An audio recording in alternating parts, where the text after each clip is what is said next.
to the 80/20 Baseball Podcast. Strike! The 80/20 Coaching Masterclass, our weekly get-together where coaches go from new to good and good to great. Mastering the fundamentals and the art of coaching.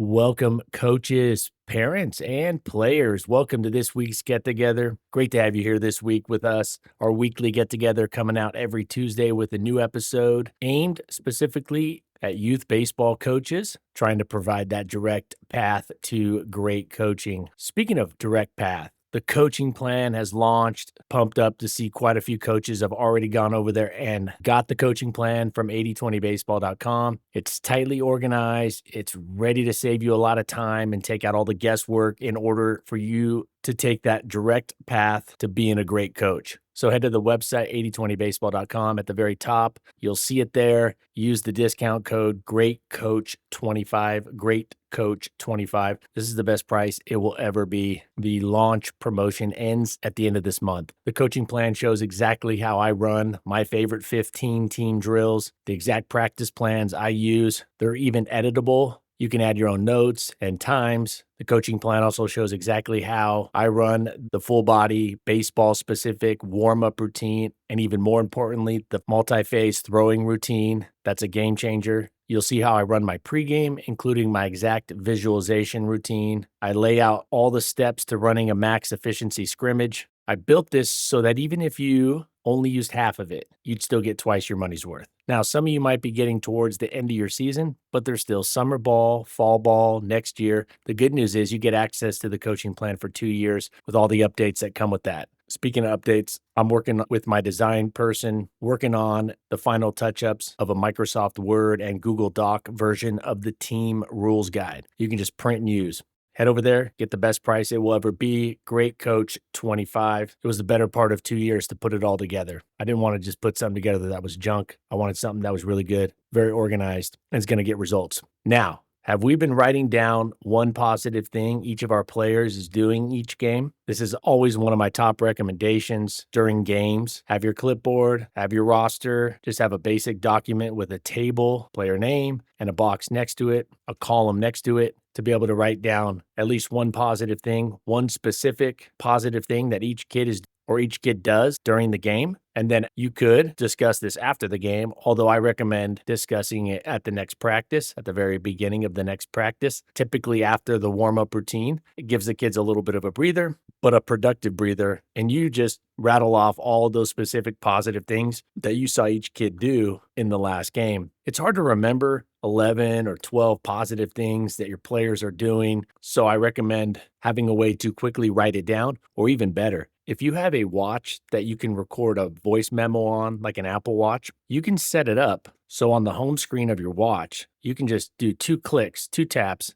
and you can start recording a voice memo. So when it happens during the game, you see something good, you just hit tap, tap, and I just did it on my watch right now. You say the positive thing, and then after the game, you go in and there are transcripts of your voice memos. So you can just copy and paste those onto a Word document, a Google Doc, print it out, take it to practice. That way you don't even have to take your eyes off the game. You can just talk into your watch, or you can do this into your phone. All phones have this feature. You can just talk into your phone, but I do recommend setting that up so it's an efficient, just 2 taps, whether it's on your home screen or a widget, something easy to do. I have it set up on my Apple Watch. So I just click twice and I can start recording voice memos. Now, when it comes to positive things, it doesn't have to always be something positive that the kid did between the chalk lines. It could definitely be something that they did positive outside the chalk lines. That'd be really cool to highlight some of those things they're doing as teammates in the dugout or before or after the game. Definitely can do that. And in some cases, you may have to find those things so you can fill out that list. Maybe the kid didn't have a great game at the plate or on defense. So find something positive that's specific so you can share that with all your players. Specific praise. Make it a process, but a simple process, an easy to do process that doesn't take up a lot of time. And then at the beginning of the next practice, right after they're done with their warmups, share it out. Or I found it works even better to share out the praise while they're doing their warm-up routine. Just be clear and loud so it hits home and they really take in that praise.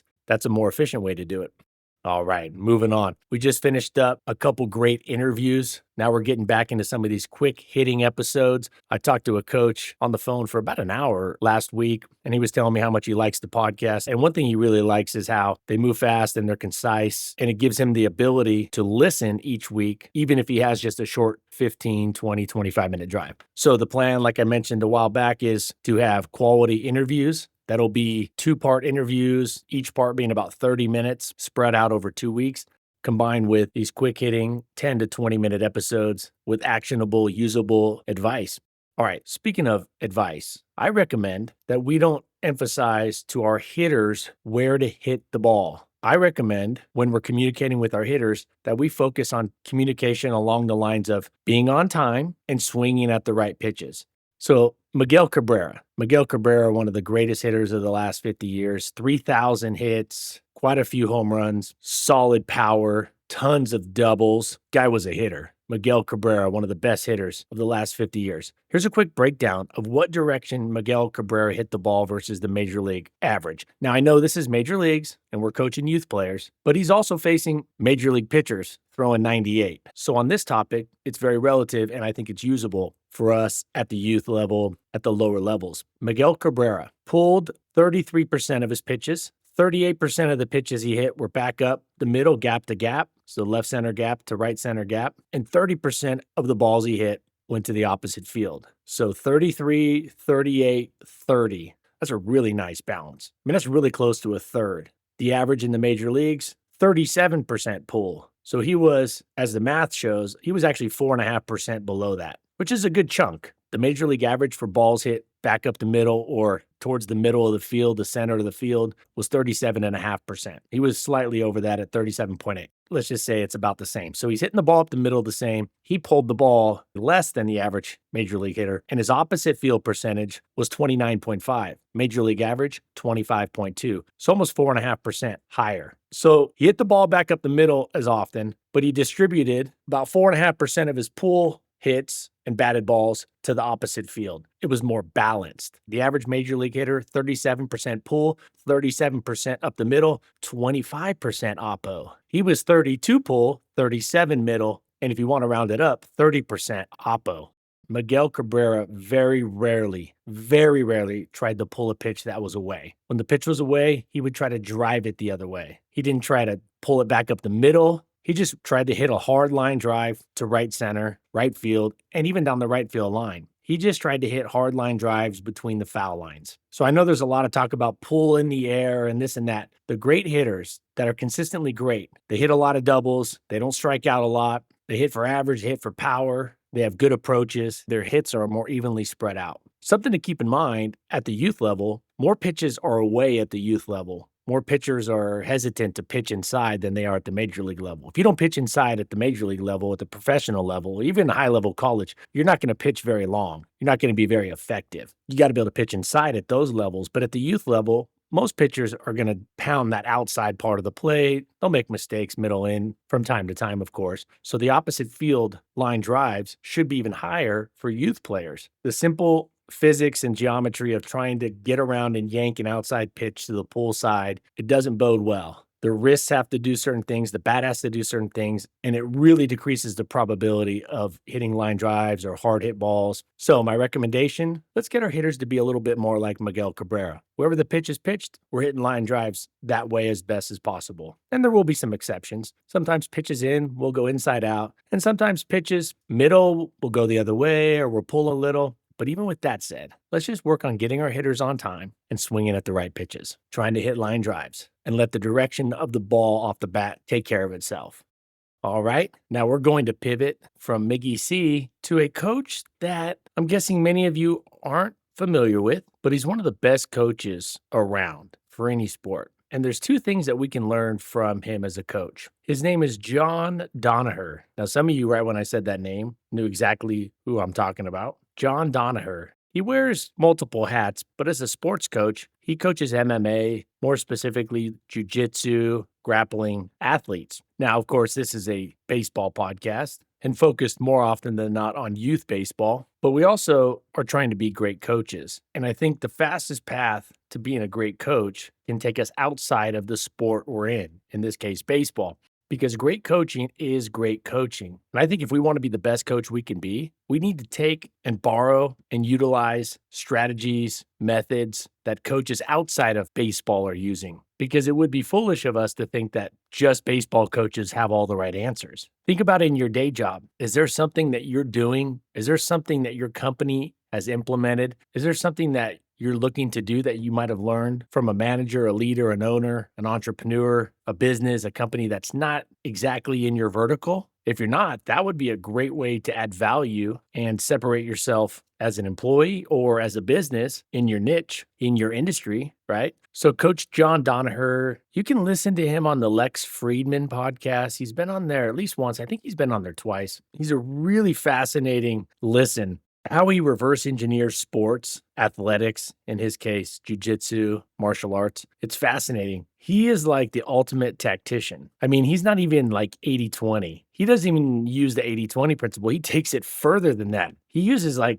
a 95-5 principle. Gordon Ryan is one of his famous athletes, and I'm not super well-versed in all the MMA stuff, but I am well-versed enough to know that this coach knows what he's talking about. And he does a couple things that most coaches don't subscribe to, and I think are leaving a lot of great coaching on the table because of that. So Coach Danaher has worked with many great mixed martial artists over the year. And here's two things that he does that I think are super fascinating as a coach. And his guys win. Coach Danaher, who's kind of cool in and of itself. Maybe that's why his perspective is different. He's looking at it from a different angle. New Zealand's way down there, huh?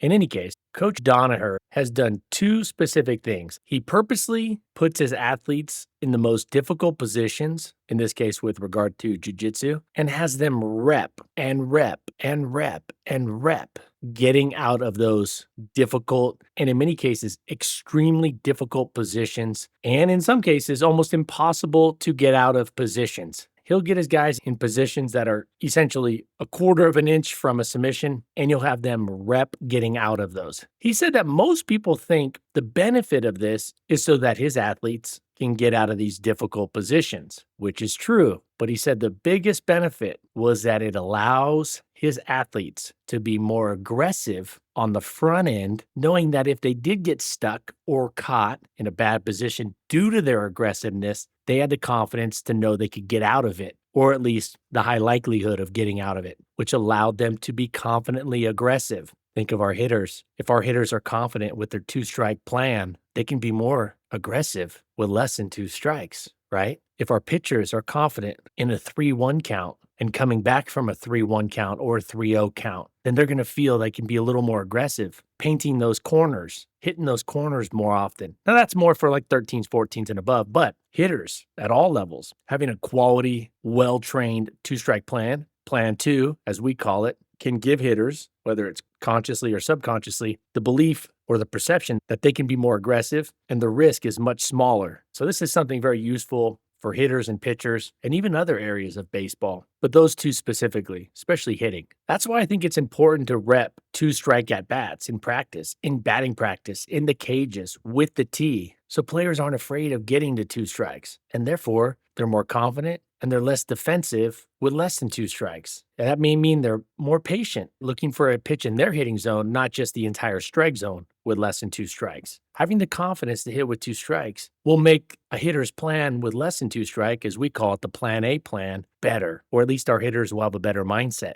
in their plan A approach. So Coach Danaher puts them in borderline submission positions, just the toughest positions, essentially giving 97% of the advantage to the other guy, their teammate in this case, and they rep getting out of that. They don't always get out of it, of course, but I think this is a fascinating take on building up confidence. So on the front end, players can be more aggressive and confident, knowing that they're stronger, or at least believing that they're stronger and going to be okay on the back end if things do hit the fan. The other big thing that Coach Danaher does is more specific to the 80-20 principle, or in his case, the 95-5 type of principle, is that he realized that if he could teach his group of athletes, his mixed martial artists, jiu-jitsu folks, a foot lock, an ankle lock, that given the current training methodology and the current strategies in jiu-jitsu, the conventional training methodology in jiu-jitsu, that he could get results that could be 10x better. So he really trained up these two areas with his athletes. He gave them a superior offensive move, and they perfected the heck out of it. The foot lock, the ankle lock, submission. So he gave them this offensive strategy that nobody else was really using. They didn't know how to defend it that well. And then if they did get caught, he had them rep the heck out of getting out of these crazy defensive positions. So he gave them this tactical move that was superior relative to the other options. And then he built up their confidence to use it and to be aggressive with it, the foot lock, the ankle lock submission, because they had repped so much getting out of such tough positions, they're confident to go for it early and often. So when we're coaching our players, putting them in tough positions, taking the advantage away from them, putting them at the disadvantage, making training more challenging, will give them confidence on the back end that they can handle it. The best example is having them really get good with their two-strike plan. Plan 2, their two-strike approach. So then they're much more confident early in the count. They're not so needy. They don't need to swing at every pitch. They're not trying to hit the pitcher's pitch. They don't need to be overly aggressive. They know if the pitcher does throw 2 awesome pitcher strikes down and away or off the plate a few inches at the knees, they know they're okay taking those pitches because their plan 2 is dialed in. Their two-strike approach is dialed in. And then they can be more aggressive on those meatballs, swinging full speed, trying to hit hard line drives, not just put the ball in play, because they know if they do miss it or foul it off, they'll be okay in a two-strike position. Doesn't mean they're over-swinging by any means. We never want to overswing, but we do want our less than two-strike swings to be 100% or at least 95%. Of course, that changes with 2 strikes. All right, here are 2 quotes by Coach Danaher that I'm going to read off to finish off this podcast episode. Quote, "A big part of your confidence will come from having a plan of what you want to do in the match, but an even bigger part of your confidence will come from knowing you can handle anything that you didn't want to happen in the match." End quote. So he speaks to being confident, knowing that it's okay if things don't go your way or you get in bad positions, you're going to be all right. Or if you get in a situation that's tough or behind the 8 ball, you're going to be okay. And confident knowing you can battle back. The next quote, "Losing is never a pleasant thing, but losing and not knowing why is completely intolerable since it takes away the value of losing as a learning experience." End quote. Couple golden quotes right there that we could use with our players. All right, head over to 80/20 Baseball. Get that coaching plan. I promise you're going to get so much out of it. Almost all of us just have one chance to be a coach. While our kids are young, that's our chance. That's a big reason why I made the coaching plan, to help you make the most out of this relatively shorter opportunity in your life to be a great coach and to make the most out of it. So head over to 8020baseball.com. It's right there. Use GreatCoach25 discount code. It'll be the best price it's ever going to be at. That ends at the end of the month. And next week, I'm going to share out 2 hitting tips that will help some of our hitters be on time more often for the pitch. And I also have a bonus topic next week. So next week, I'll share those 2 tips and tell you how you can use them with your hitters right away. And until next week, let's take care of our health so we can be at our best for our families, our close friends. Let's take this information, let's take it out to the field, and let's put it into play. Y'all take care. Until next week, adios.